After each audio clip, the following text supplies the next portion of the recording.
4, 3, 2, 1, go! Kultivasi Dewi. Bab 379. Salah paham. Sikap diam mereka tidak berlangsung lama. Entah siapa yang memulai lebih dulu, tiba-tiba ketiganya tertawa. Bagi orang lain mungkin ini membingungkan, tetapi tidak untuk mereka. Tiga pangeran ini memiliki jarak usia yang tidak jauh beda dan bisa dikatakan mereka adalah sebaya. Mereka seringkali melakukan hal yang konyol dan tidak jarang membuat sesuatu yang serius menjadi lebih santai. Persaudaraan terus terjaga meskipun masing-masing memiliki idealisme dan sifat yang tidak sama.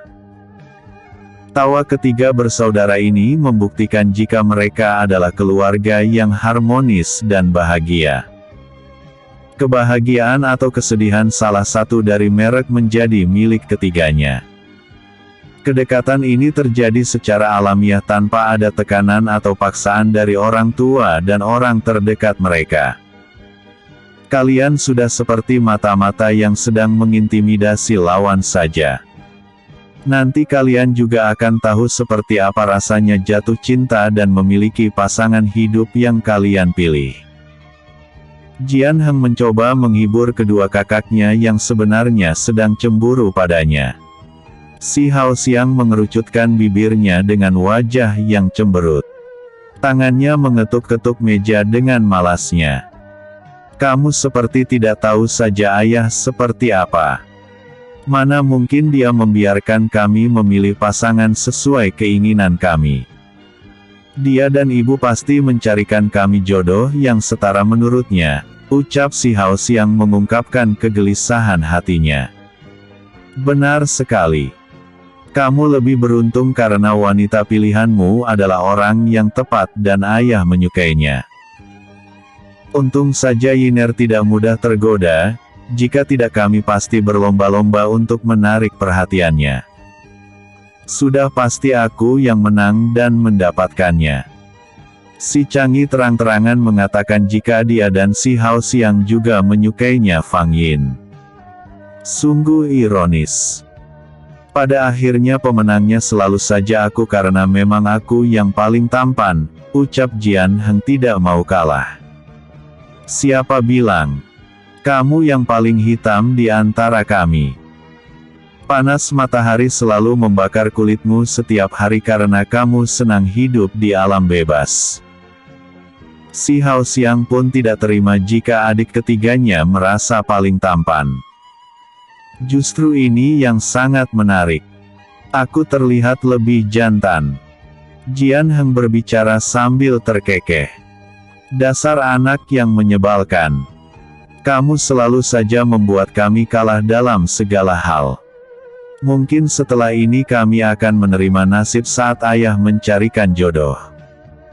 Aku yakin setelah kembali ke istana dia pasti akan melakukannya dengan alasan nanti kami akan terlalu tua untuk menikah. Si Chang'e menyangga kepalanya dengan siku bertumpu di atas meja. Si Hao Xiang dan Jian Heng secara serentak menirukan gerakan si Chang'e. Ketiganya kini menopang dagu dengan mimik wajah yang sama persis dan berlangsung beberapa detik lamanya. Untuk masalah ini aku tidak bisa membantu kalian. Begitu banyak yang harus aku kerjakan setelah ini. Sistem pemerintahan sebelumnya begitu kacau sehingga butuh waktu untuk membenahinya secara menyeluruh. Jian Heng mengungkapkan hal yang lebih penting dari perjodohan kedua kakaknya. Sudahlah. Aku juga tidak ingin terlalu memikirkan masalah ini. Semoga saja wanita yang akan dinikahkan dengan kami tidak rewel dan merepotkan. Jika sampai itu terjadi, sungguh aku tidak akan segan untuk menaruh racun dalam minumannya, ucap si Chang'e yang membuat Jian Heng dan si Hao Xiang tertawa. Sifat si Chang'e memang sedikit ekstrim ketimbang kedua saudaranya. Dia selalu menunjukkan dengan terang apakah dia menyukai atau tidak menyukai sesuatu. Baginya bersikap apa adanya akan membuatnya lebih mudah untuk dimengerti oleh orang-orang di sekitarnya. Mereka terus berbasa-basi hingga hari menjelang malam. Jika Jian Heng tidak meminta izin untuk pergi mandi, mungkin mereka lupa jika adiknya itu telah menikah. Kebersamaan adalah momen yang langka sehingga mereka tidak ingin menyia-nyiakannya begitu saja. Fang Yin sangat mengenal Jian Heng dan kedua kakaknya. Setelah mandi dia memilih untuk kembali ke istananya untuk beristirahat.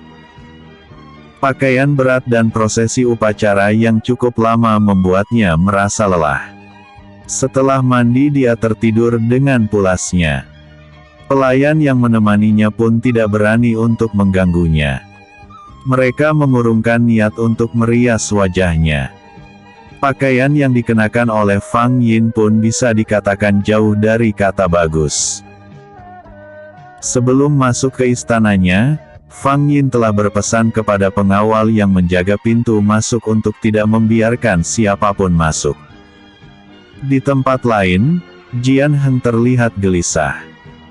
Dia berpikir jika Fang Yin marah padanya karena belum juga kembali ke kamar baru mereka. Entah berapa kali Jian Heng berjalan mondar-mandir di dalam kamar. Yiner pasti marah padaku. Sepertinya aku akan tidur sendirian malam ini. Lelah berjalan, Jian Heng duduk di tepi tempat tidur sambil melamun. Keadaan di luar ruangan sudah gelap, menandakan malam telah turun. Dengan jentikan jari Jian Heng menyalakan seluruh lampu dan membuat kamar yang ditempatinya menjadi terang benderang. Kamar itu terlihat lebih indah daripada jika dilihat di siang hari. Jian Heng membayangkan jika Fang Yin berada bersamanya saat ini. Dia pasti akan sangat senang melihatnya. Namun sayang, dia hanya sendirian menikmati malam pertamanya. Di tengah lamunannya, pengawal yang berjaga mengabarkan kedatangan seseorang. Jian Heng kurang begitu jelas mendengar siapa yang datang. Dengan cepat dia beranjak untuk melihat siapa yang datang. Dalam hati dia berharap jika orang yang datang adalah Fang Yin. Namun, dia harus merasa kecewa setelah membuka pintu dan mendapati beberapa orang pelayan mengantarkan makan malam. Jian Heng berjalan dengan gontai menuju ke depan meja dan menatap makanan di hadapannya dengan malas. Tanpa Fang Yin dia tidak berselera untuk makan. Tidak peduli seberapa lezat makanan yang tersaji, dia tidak ingin menyentuhnya. Saat pelayan terakhir meletakkan minuman di atas meja, Jian Heng mulai terpikirkan untuk menanyakan keberadaan Fang Yin. Tunggu. Apakah kamu tahu di mana Yiner berada? Tanya Jian Heng. Pelayan itu menahan diri untuk tidak tersenyum. Bagaimana bisa sepasang pengantin baru bisa terpisah? Seharusnya mereka selalu bersama. Ampun, Yang Mulia. Terakhir saya lihat, Nona Yin berjalan ke kamarnya sore tadi. Pelayan itu menjawab sesuai yang dia tahu. Jian Heng mengangguk. Kamu boleh pergi. Pelayan undur diri meninggalkan Jian Heng yang masih termangu. Aku tidak tahu harus berbuat apa. Apa aku tunggu saja Yiner datang? Tapi bagaimana kalau terjadi sesuatu dengannya? Jian Heng bermonolog dalam hati memikirkan apa yang harus dilakukannya. Semakin dipikirkan Jian Heng malah merasa semakin pusing. Tidak peduli semarah apa Fang Yin padanya, dia memilih untuk menyusulnya. Dia berjalan menuju ke istana Fang Yin yang berada tidak jauh dari istana baru mereka. Dalam waktu singkat dia telah sampai di depan istana Fang Yin.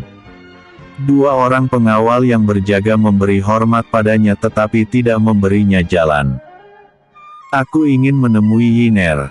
Biarkan aku masuk. Pengawal itu terlihat bingung.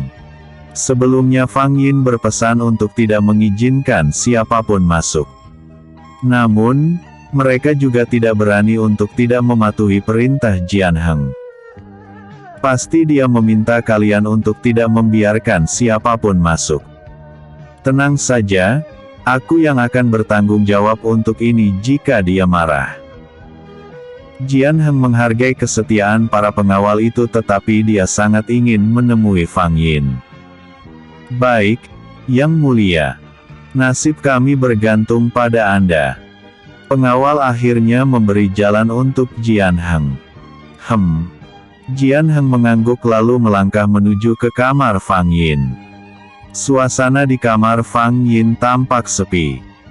Tidak terdengar suara seseorang sedang beraktivitas. Tangan Jian Heng mendorong pintu dengan pelan. Dua orang pelayan yang sedang duduk di samping Fang Yin terkejut saat melihat kedatangannya. Mereka segera memberi hormat dan menyingkir ke tepi. Fang Yin masih tertidur dengan pulas dan tidak menyadari kedatangan Jian Heng. Sedikitpun dia tidak terganggu meskipun Jian Heng dengan sengaja menghentakkan sepatunya di lantai. Suara yang dihasilkan terdengar cukup keras tetapi tidak berarti apa-apa untuk Fang Yin. Kamu tidur atau pingsan, Yiner? Tapi syukurlah jika hanya tertidur. Itu artinya kamu tidak datang ke istana kita bukan karena marah. Jian Heng duduk di samping Fang Yin sambil memandangi wajahnya yang terlihat tenang. Tangan Jian Heng terulur ke depan dan perlahan menyentuh pipinya. Tidak ada maksud untuk membangunkannya tetapi Fang Yin menggeliat karenanya. Menyadari ada sesuatu yang menempel di pipinya, Fang Yin segera mengerakkan tangannya dengan cepat dan mencengkeram tangan Jian Heng dengan kuat. Auh! Sakit, Yiner! Pekik Jian Heng. Dia tidak menyangka jika Fang Yin akan sewaspada itu. Fang Yin membuka matanya lebar-lebar dan menatap Jian Heng dengan perasaan bersalah.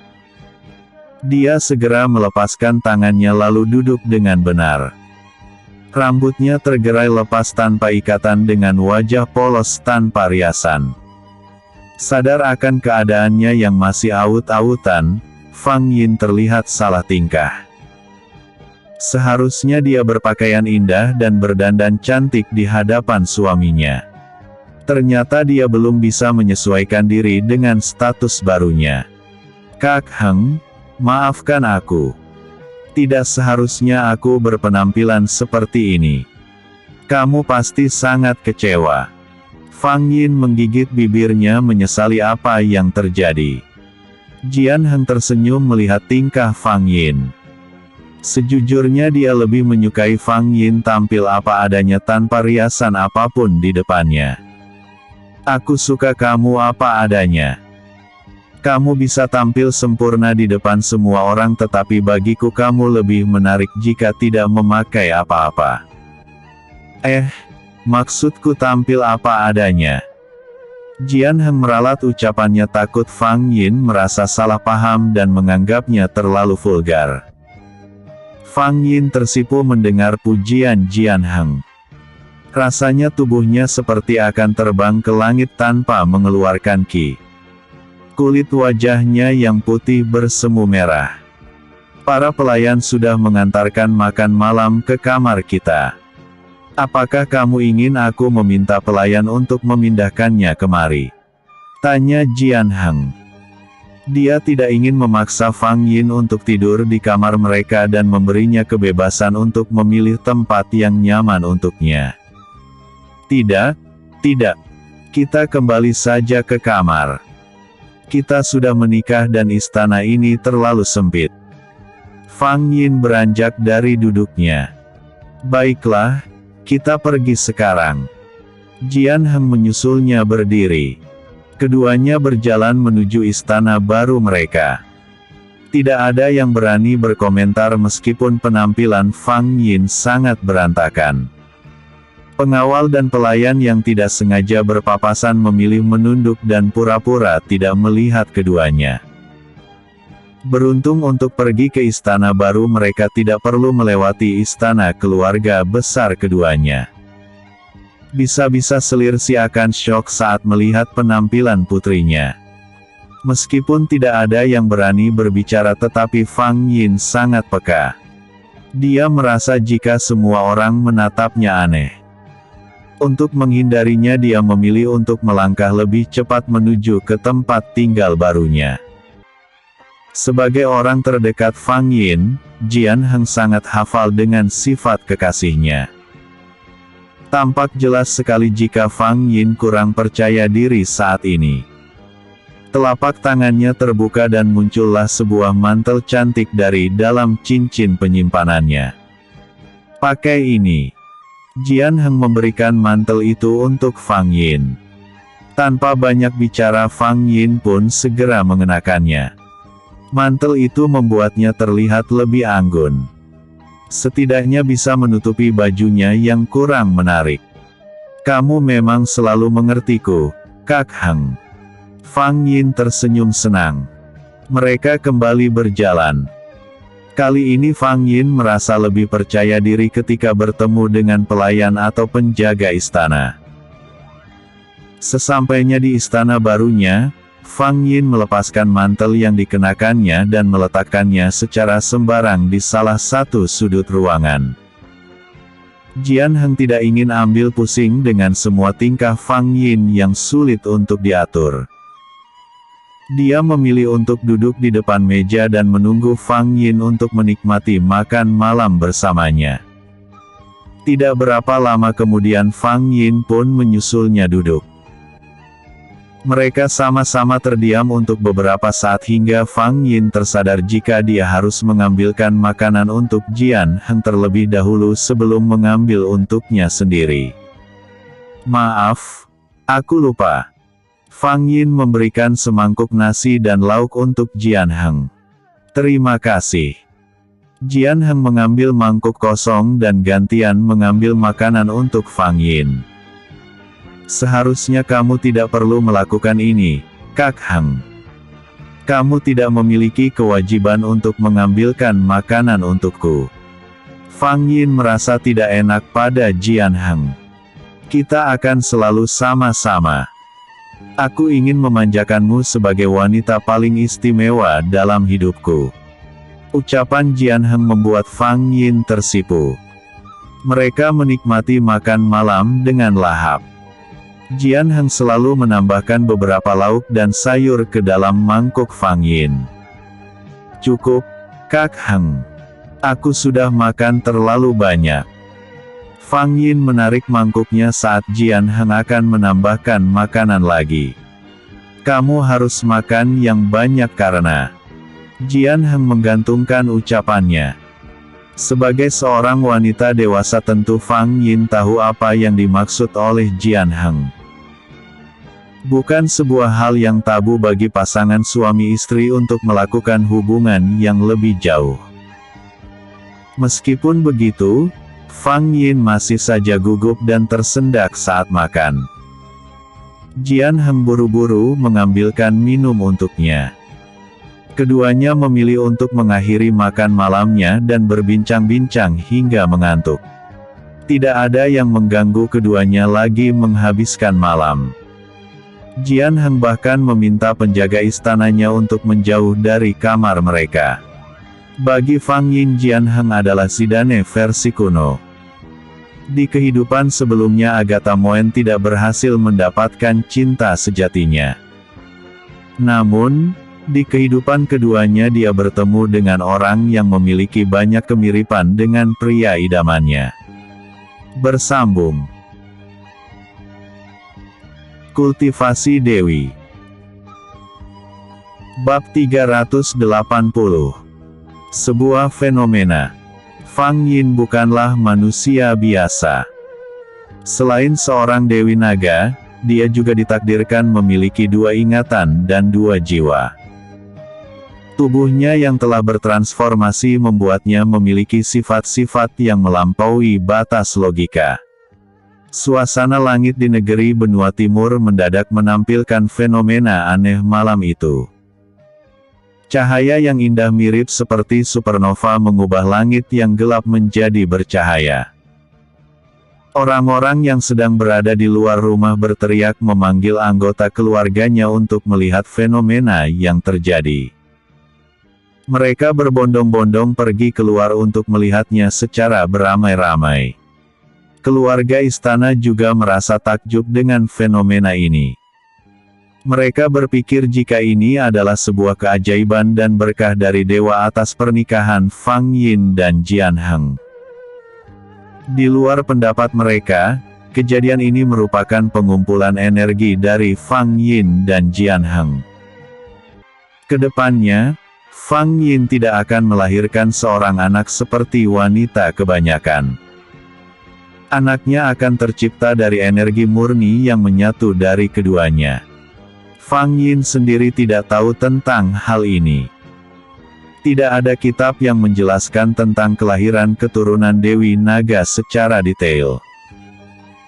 Waktu kemunculan antara Dewi Naga terdahulu dengan Dewi Naga berikutnya berjarak cukup jauh sehingga tidak ada sumber informasi yang akurat. Mungkin saja di masa lalu ada catatan tentang ini, tetapi seiring dengan berjalannya waktu, catatan itu telah hilang termakan oleh zaman. Para tetua dan peramal yang telah berusia ratusan hingga ribuan tahun pun tidak banyak tahu. Bagi mereka sangat tabu membahas tentang Dewi Naga. Setelah fenomena supernova telah menghilang dari angkasa malam, para penduduk kembali beristirahat. Banyak di antara mereka yang memilih untuk berkumpul di luar rumah hingga pagi. Mereka menyiapkan hidangan kecil dan minuman hangat untuk menemani mereka tinggal di luar. Setelah Jian Heng resmi menjadi suami dari Fang Yin, keluarga besar Kekaisaran Benua Timur berkumpul untuk membahas tentang pemegang kekuasaan tertinggi di negara itu. Mereka memberikan pilihan untuk Fang Yin di mana dia bisa mengambil peran itu atau menyerahkannya kepada Jian Heng. Di hadapan kedua keluarga besar Fang Yin dan Jian Heng, Fang Yin menyatakan keputusannya. Dia menyerahkan kekuasaan kepada Jian Heng dengan syarat. Keputusan ini dilegalkan dalam sebuah dekret dan disahkan oleh kedua keluarga. Syarat yang diberikan oleh Fang Yin berjumlah 3 poin. Poin pertama, Jian Heng harus mengabdikan seluruh hidupnya untuk benua timur. Poin kedua, dia harus mengutamakan kepentingan rakyat di atas kepentingan pribadi. Dan poin yang ketiga, jika di kemudian hari Fang Yin tidak memberinya keturunan maka tahta kekaisaran akan diwariskan pada klan Gu, bukan keturunan Jian Heng dari pernikahan yang berbeda. Semua orang setuju dengan persyaratan yang diajukan oleh Fang Yin. Hari itu juga Jian Heng dikukuhkan sebagai Kaisar Benua Timur yang baru. Kaisar Si dan seluruh keluarga bersiap untuk kembali ke Benua Tengah. Mereka akan berangkat menjelang pagi. Selir Si dan Gu Tianfeng mempersiapkan hadiah untuk besannya. Dalam hal ini dia juga melibatkan Selir Ning untuk membantu memilih. Selir kedua, apakah ada yang kurang atau tidak? Tanya Selir Si sambil memeriksa nampan dan kotak kayu yang berisi hadiah. Aku rasa ini saja sudah cukup. Pemberian kita sudah lebih dari pantas. Selir Ning juga turut memeriksa hadiah-hadiah di hadapannya. Baiklah.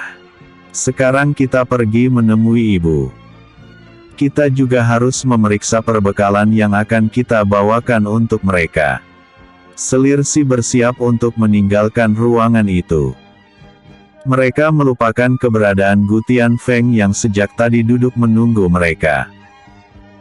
Dia sengaja berdiam diri agar tidak mengganggu konsentrasi para wanita yang sedang sibuk memilih hadiah. Namun, saat melihat kedua selir itu benar-benar pergi meninggalkannya, Tianfeng pura-pura terbatuk. Selir Si dan Selir Ning menghentikan langkahnya. Mereka menoleh pada Tianfeng secara bersamaan. Kak Feng. Selir Si lupa jika suaminya duduk dan menunggunya di sebuah bangku. Apakah aku boleh mengantarkan barang-barang ini sekarang? Tanya Tian Feng. Dia tidak ingin membahas kesalahan istrinya yang telah melupakan keberadaannya. Tentu saja. Aku akan menyusulmu menemui keluarga besan. Selir Si juga tidak ingin membuang-buang waktu lagi. Baiklah. Kamu boleh pergi, ucap Tian Feng kemudian. Tidak ada yang berubah dari Tian Feng. Dia masih irit bicara dan lebih banyak diam. Dia tidak suka berbasa-basi dan hanya berbicara secukupnya saja. Selir Si dan Selir Ning kembali melangkah menuju ke tempat logistik dan dapur istana. Di sana sudah ada Yuruo dan para koki istana. Segala jenis hidangan dan beberapa bahan mentah disiapkan untuk perbekalan perjalanan Kaisar Si dan rombongannya. Di dalam istana, Fang Yin dan Jian Heng sedang bercengkerama bersama keluarga Kaisar Si. Belum bisa dipastikan berapa lama lagi mereka akan bertemu. Mereka ingin menghabiskan waktu untuk bersama sebelum keluarganya kembali. Ibu, sering-seringlah mengunjungi kami, ucap Fang Yin pada Selir Tang. Selir Tang mengelus tangan Fang Yin lembut. Dia sangat senang memiliki menantu yang luar biasa sepertinya. Tidak disangka, putra semata wayangnya kini menjadi penguasa tanpa harus berebut tahta dengan saudara-saudaranya. Tentu saja. Segeralah memberi ibu cucu, dengan begitu ibu pasti akan tinggal di sini lebih lama. Selir Tang berbicara santai sambil tersenyum. Ucapan Selir Tang membuat Fang Yin tersipu. Dengan malu-malu dia menganggukkan kepalanya.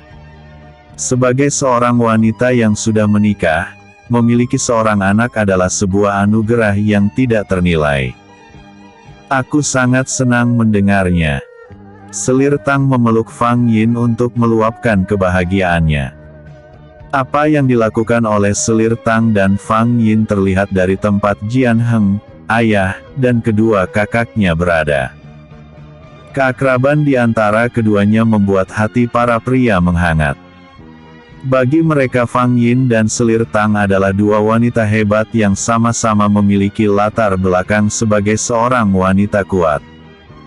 Cukup lama mereka menghabiskan waktu hingga larut malam. Keluarga besar Fang Yin tidak ikut bergabung bersama mereka dan memilih untuk membantu rombongan Kaisar Si berkemas. Saat semuanya selesai malam sudah sangat larut sehingga mereka tidak berani mengganggu istirahat Kaisar Si dan yang lainnya. Para pelayan yang bekerja di Istana Kekaisaran Benua Timur didominasi oleh tenaga baru. Selir Si dan keluarga tidak ingin terjadi kesalahan dan memilih untuk turun langsung mempersiapkan semuanya. Sebelum tidur, Si Hao Xiang memeriksa barang bawaan dan kesiapan armada yang akan digunakan. Dia merasa kagum pada ketelitian dan kemurahan hati keluarga Fang Yin. Segala keperluan mereka telah siap dan sangat lengkap. Pagi-pagi sekali Istana Kekaisaran Benua Timur telah sibuk. Mereka bersiap untuk melepas kepulangan Kaisar Si dan rombongan ke negaranya. Momen mengharukan pun tercipta. Selir Tang begitu terharu saat melihat banyak sekali hadiah yang diberikan oleh Selir Si dan keluarga. Segala kebutuhan selama perjalanan juga telah tertata dengan rapi. Aku sangat berterima kasih atas semua yang Anda berikan, kakak. Selir Tang memeluk Selir Si erat kemudian beralih memeluk Selir Ning yang juga berada di sana. Ini bukanlah sesuatu yang besar. Semoga keluarga kita selalu diberikan kemakmuran dan nasib baik. Selir Si membalas ucapan terima kasih Selir Tang dengan doa. Fang Yin berada jauh di depan. Berdiri di samping Jian Heng dan Kaisar Si yang bersiap untuk memimpin keberangkatan rombongan. Henger, ucap Kaisar Si sambil menatap putranya dalam. Si Hao Xiang dan Si Changyi sudah lebih dahulu menaiki keretanya. Mereka berada di barisan paling depan sedangkan Kaisar Si dan Selir Tang berada di tengah barisan. Iya, ayah. Jian Heng bersiap mendengarkan perkataan ayahnya. Jadilah pemimpin yang baik bagi keluarga dan juga negara. Selalu rukunlah dengan istrimu dan jangan pernah menyakiti hatinya. Yiner bukan sekedar menantu untuk ayah tetapi sudah seperti putri kandungku sendiri. Jika sampai dia bersedih karena ulahmu, ayah akan menjadi orang pertama yang menghukummu. Kaisar Si berbicara pelan tetapi syarat dengan ketegasan. Aku akan selalu mengingatnya, ayah. Nasihat ayah adalah perintah dan pantang bagiku untuk melanggarnya. Jian Heng menyatukan kedua tangannya ketika berjanji. Bagus. Kaisar Si mengangguk lalu beralih menatap Fang Yin. Sejak tadi Fang Yin terdiam. Meskipun dia kurang ekspresif dalam menunjukkan perasaannya tetapi sangat terlihat jelas jika saat ini dia sangat bersedih. Yiner, panggil Kaisar Si. Iya, ayah. Fang Yin menyatukan kedua tangannya untuk memberi hormat. Kamu adalah putri kebanggaan ayah. Aku yakin benua timur akan menjadi negara yang luar biasa di tangan kalian berdua. Semoga kalian akan terus bersama dan diberikan umur yang panjang. Berbeda dengan ketika berhadapan dengan Jian Heng, saat berhadapan dengan Fang Yin dia terlihat sangat terharu.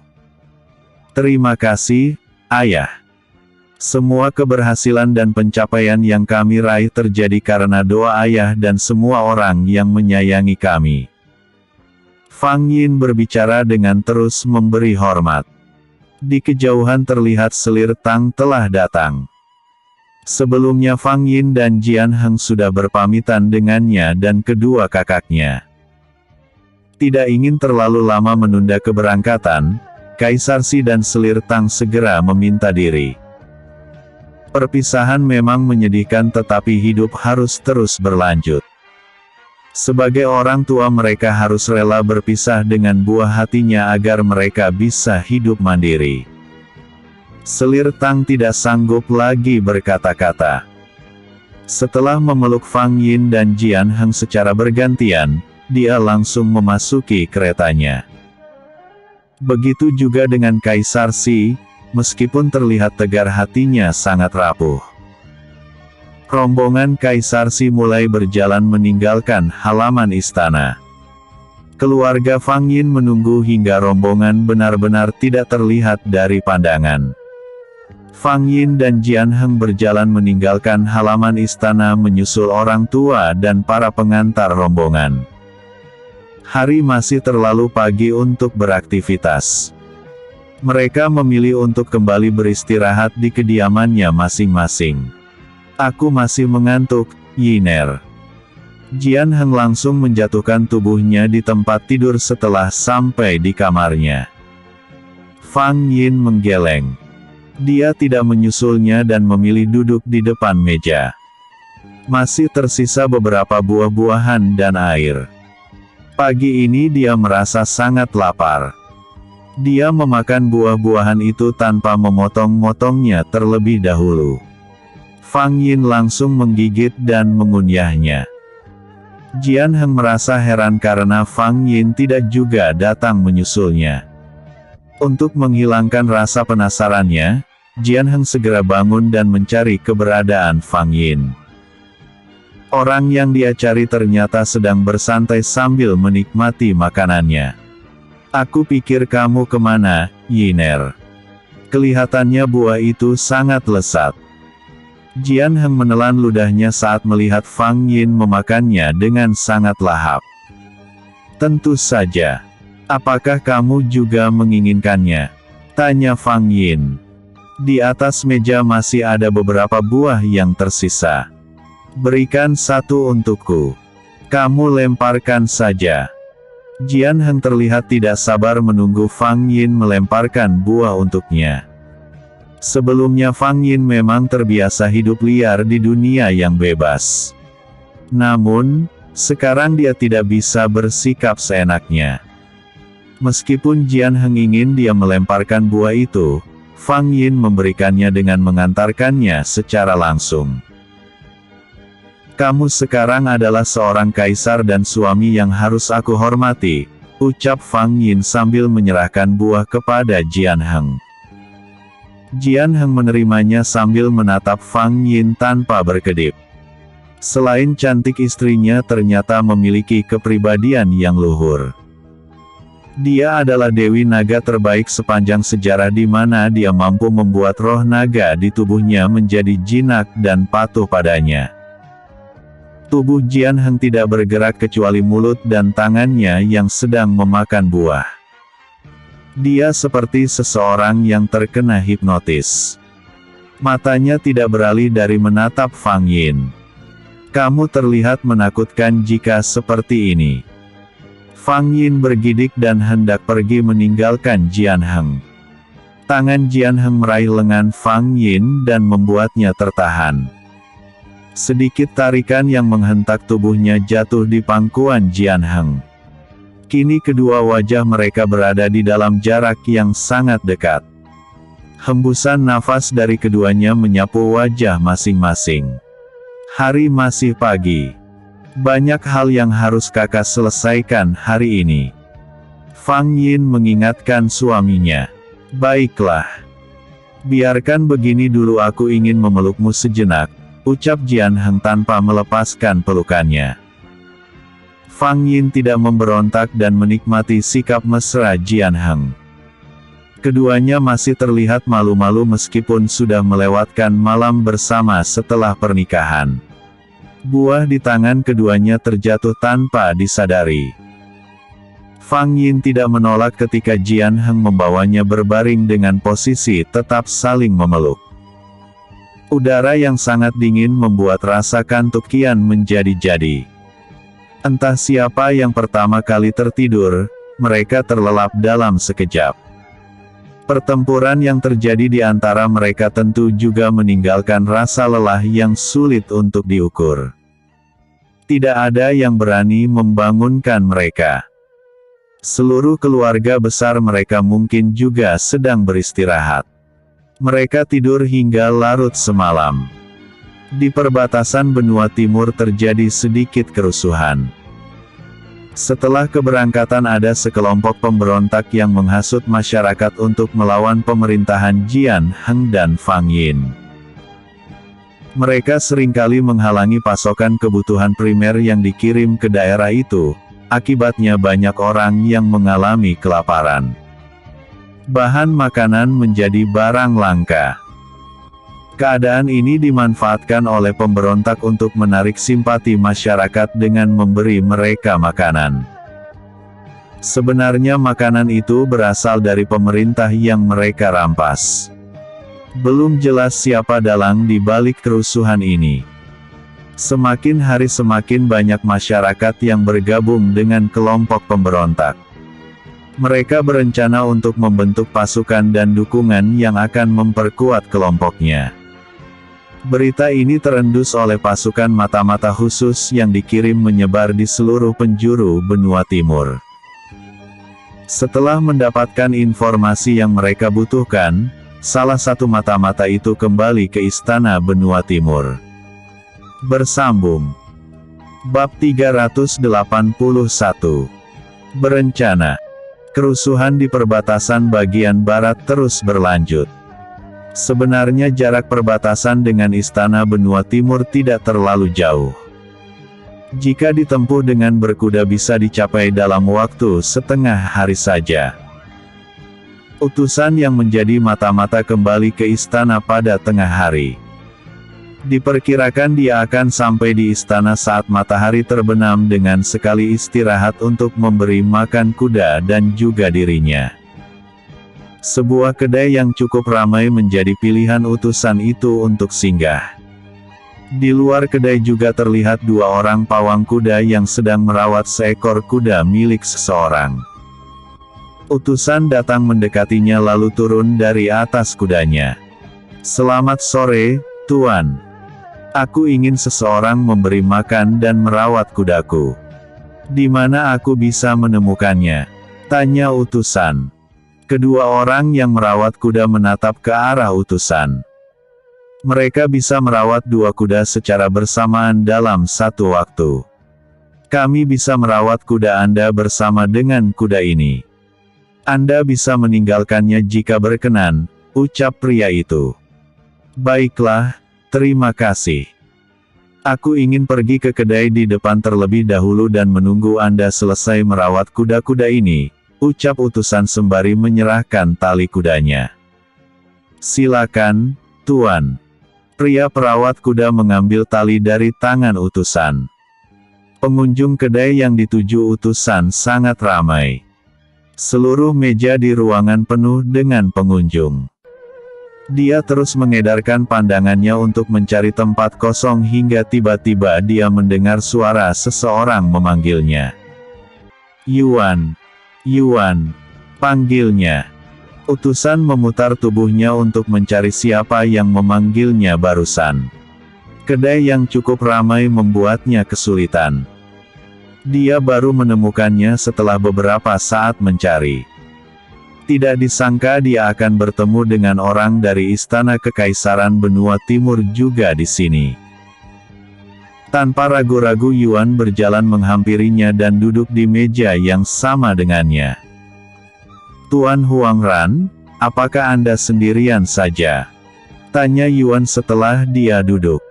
Aku sendirian saja. Ini hari kedua aku keluar dari istana dan akan kembali setelah ini, jawab Huangran. Yuan mengangguk. Saya juga sedang menuju ke istana. Ada sebuah kabar penting yang harus saya sampaikan. Yuan dan Huangran berbicara dengan suara pelan. Aku ingin mendengarnya tapi tidak di sini. Kita bisa membicarakannya dalam perjalanan, ucap Huangran sambil menerima pesanannya. Melihat pesanan Yuan belum datang, dia tidak segera memakannya. Silakan makan terlebih dulu, Tuan. Pesananku pasti juga akan segera sampai. Yuan tidak ingin membuat Huangran menunggu. Tidak apa. Makanan ini juga terlalu panas saat pesanmu datang pasti lebih mudah untuk dimakan. Yuan mengangguk. Tidak lama kemudian pesanannya juga datang. Mereka pun memakannya bersama-sama. Pengunjung kedai yang sangat ramai terus berdatangan. Mereka rela mengantri untuk mendapatkan makanan yang mereka inginkan. Cukup lama keadaan berlangsung baik tetapi tiba-tiba seseorang datang menyerobot antrian dan terjadi keributan. Dua pria yang berebut berkelahi di dalam kedai. Yuan ingin datang melerai tetapi Huangran menghentikannya. Jangan libatkan dirimu dengan urusan yang tidak penting. Kita harus tetap menjaga kerahasiaan identitas kita. Huangran meletakkan alat makan lalu berdiri dari duduknya. Yuan menurut. Dia mengikuti apa yang dilakukan oleh Huangran. Sebagai orang baru dalam pekerjaannya, dia masih perlu bimbingan dan banyak belajar dari seniornya. Mereka berdua keluar dari kedai untuk menghindari keributan. Kuda-kuda mereka juga sudah selesai dengan kebutuhannya.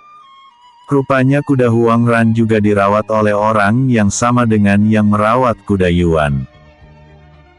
Huangran memberikan sejumlah koin emas untuk perawat kuda dan membayar biaya perawatan untuk kuda milik Yuan sekalian. Terima kasih, Tuan, ucap Yuan sambil menyatukan kedua tangannya. Tidak perlu sungkan, ini bukan hal yang besar. Huangran melompat ke atas punggung kudanya. Tidak ingin tertinggal, Yuan pun mengikutinya. Mereka memacu kuda dengan kecepatan tinggi meninggalkan tempat itu. Saat telah jauh dari pemukiman penduduk, Huangran memelankan laju kudanya. Seperti yang dikatakannya di kedai, Huangran ingin mendengar berita penting yang dibawa oleh Yuan.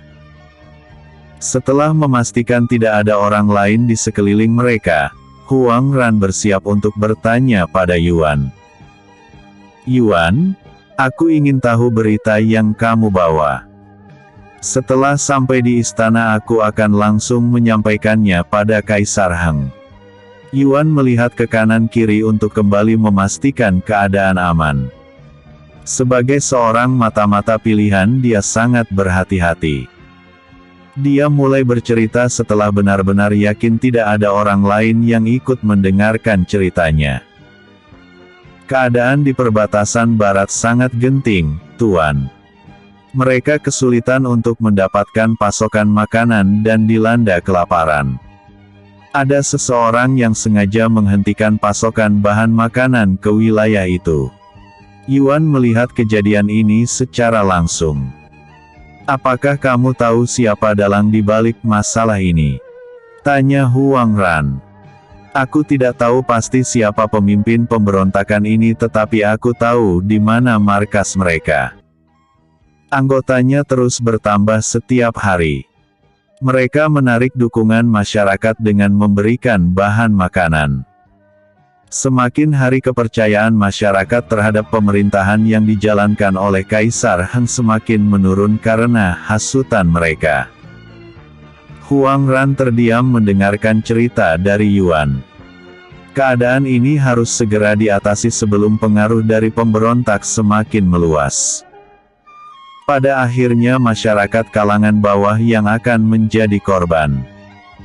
Mereka tidak sadar jika saat ini hanya diperalat saja oleh kelompok pemberontak. Makanan yang mereka terima itu memang hak mereka. Namun, mereka tidak tahu jika semua itu berasal dari pemerintah.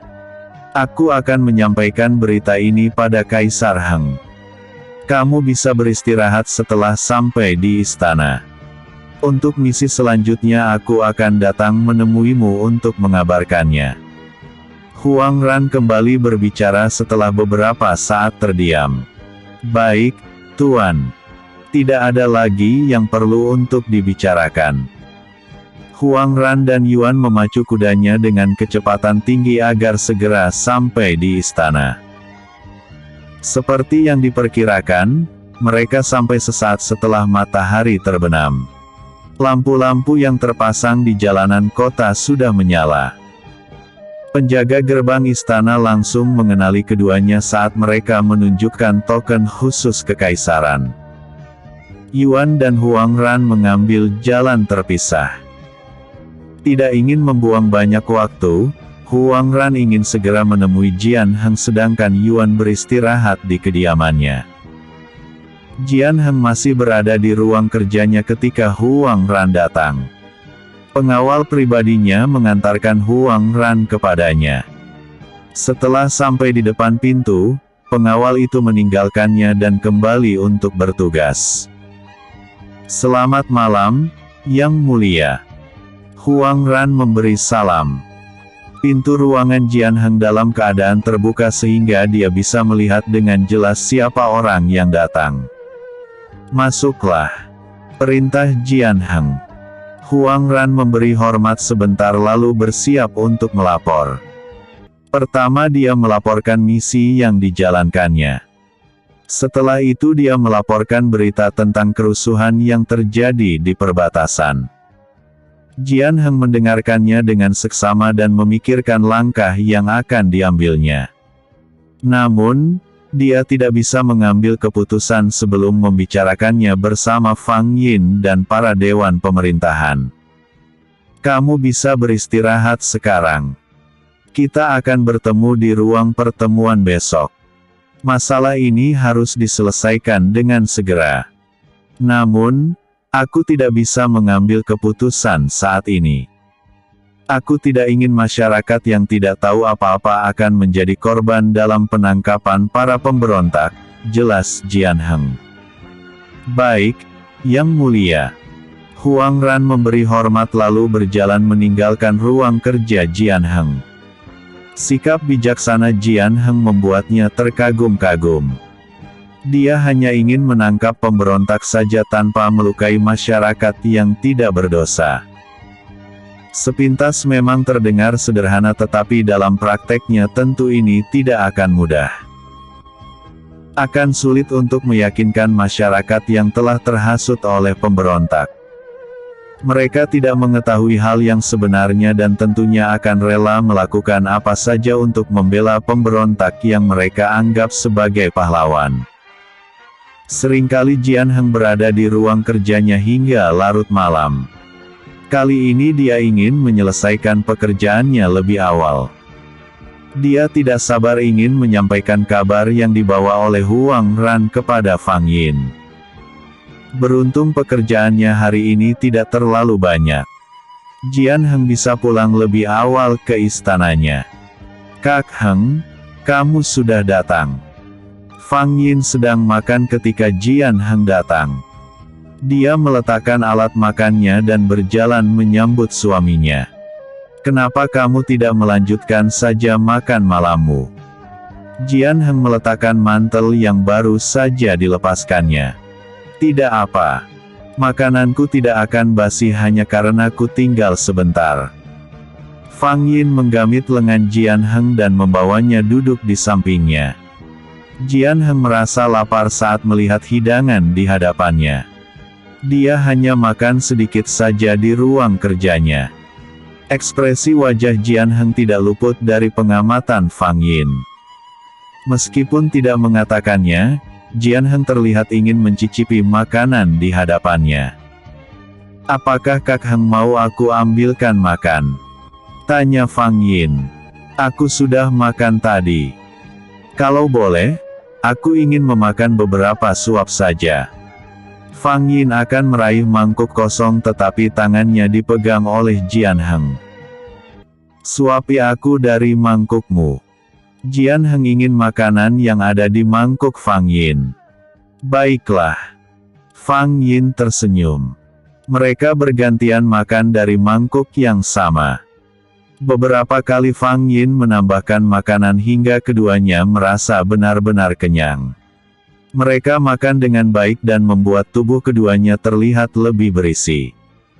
"Yiner, ada sesuatu yang ingin aku bicarakan denganmu," ucap Jian Heng setelah mereka selesai dengan makanannya. Kelihatannya sangat penting. "Apakah terjadi sesuatu?" tanya Fang Yin penasaran saat melihat Jian Heng yang tampak serius. Jian Heng menyampaikan berita yang dibawa oleh Huang Ran pada Fang Yin mengenai masalah yang terjadi di perbatasan barat.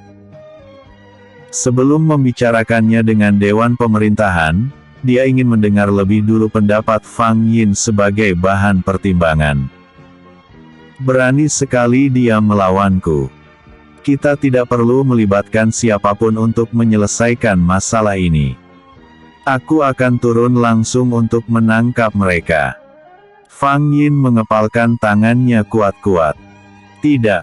Kamu tidak bisa melakukannya. Ada tugas yang lebih penting dari itu. Kita harus mempercayai pasukan yang kita miliki. Dengan begini kita juga bisa mengukur kekuatan pasukan yang kita miliki." Fang Yin terdiam mendengar penjelasan Jian Heng. Jiwa petarungnya tidak bisa dikekang oleh apapun tetapi semua ucapan Jian Heng memang benar. Dia tidak bisa mengatasi seluruh masalah yang terjadi seorang diri. Tidak menutup kemungkinan masalah akan terus timbul. Mungkin tidak hanya 1-2 mengingat wilayah Kekaisaran Benua Timur yang luas. Ini baru awal dirinya memimpin. Masih banyak hal yang perlu untuk dipelajari hingga ke wilayah pedalaman. Baiklah. Kita akan mempelajari lokasi dan kebiasaan orang-orang yang tinggal di wilayah itu terlebih dahulu. Jangan sampai ada kesalahan. Kita membutuhkan informasi yang lengkap sebelum mengambil tindakan. Fang Yin akhirnya menurut pada Jian Heng. "Ini yang aku inginkan darimu." Huang Ran menerima laporan dari seorang utusan yang kita kirim untuk memantau wilayah itu. Besok kita bisa memanggilnya untuk memberikan informasi yang kita butuhkan. Selain itu, Kita juga harus meminimalisir korban jiwa dari masyarakat yang tinggal di sekitarnya. Itu akan sulit mengingat pemberontak telah mencuci otak masyarakat yang tinggal di sana untuk melawan pemerintah. Kita tidak bisa memilih korban sesuai yang kita mau, tetapi tergantung seperti apa keadaannya nanti, ucap Fang Yin dengan sorot matanya yang tegas. Jian Heng terlihat sedih. Bisa dipastikan akan ada pertempuran berdarah yang mungkin akan memakan banyak korban jiwa jika penduduk perbatasan barat tetap memihak pemberontak dan melawan pasukan dari kekaisaran. Kak Heng, jangan khawatir. Aku juga sedang berpikir bagaimana untuk mengurangi korban. Sebaiknya kita beristirahat dulu malam ini. Fang Yin melihat wajah lelah Jian Heng. Keduanya akan membahas masalah ini keesokan harinya dan memilih untuk beristirahat. Mereka sangat mengantuk tetapi mata masih enggan untuk terpejam. Jian Heng terlihat gelisah dan beberapa kali membolak-balikkan tubuhnya. Yiner, apakah kamu belum merasakan tanda-tanda akan mengandung anak kita? Tanya Jian Heng merasa penasaran. Fang Yin menggeleng. Belum genap sebulan kita menikah, bersabarlah, ucap Fang Yin. Aku tidak sabar lagi untuk dipanggil ayah. Sepertinya itu akan terdengar sangat manis. Jian Heng tersenyum sambil menatap ke arah Fang Yin. Untuk menutupi rasa malunya, Fang Yin memeluk Jian Heng dan menyembunyikan wajahnya dengan membenamkannya di dada Jian Heng. Sebenarnya dia juga sangat ingin mengandung secepatnya. Sebagai seorang wanita yang sudah menikah, menjadi ibu adalah sebuah kebanggaan tersendiri. Angan-angan yang manis mengepakkan khayalan mereka. Perlahan mata mereka terpejam membawa bayangan indah yang mereka dambakan. Senyum menghiasi wajah tenang yang terlelap dalam mimpi. Sejenak setelah terlelap, Fang Yin seperti berjalan di dunia yang asing di alam bawah sadarnya. Pemandangan di tempatnya berada saat ini tidak jauh beda dengan keadaan di dunia manusia. Perbedaannya daratan tempatnya berpijak tidak terlalu luas dan seperti sebuah pulau kecil yang menggantung di langit. Fang Yin berjalan berkeliling dan mendapati awan putih mengelilingi pulau kecil yang dipijaknya. Dia melihat matahari yang sama seperti yang biasa dia lihat setiap harinya. Hanya saja udara di tempat ini terasa lebih dingin. Tubuhnya merasakan esensi energi yang cukup besar pada sebuah titik. Tempat itu tidak jauh dari tempatnya berada saat ini. Namun, dia tidak bisa melihat dengan jelas karena kabut yang membatasi jarak pandangnya. Kakinya melangkah menghampiri sumber energi yang membuatnya merasa penasaran. Samar-samar terlihat cahaya bersinar di udara. Sepertinya sumber itu berada di tempat yang tinggi. Aku harus berhati-hati. Meskipun esensi energinya sangat besar, bisa saja mengandung bahaya. Aku harus tetap waspada. Fang Yin bergumam dalam hati dan memperlambat langkahnya. Bersambung episode sebelumnya. Bab 380. Sebuah fenomena. Episode berikutnya.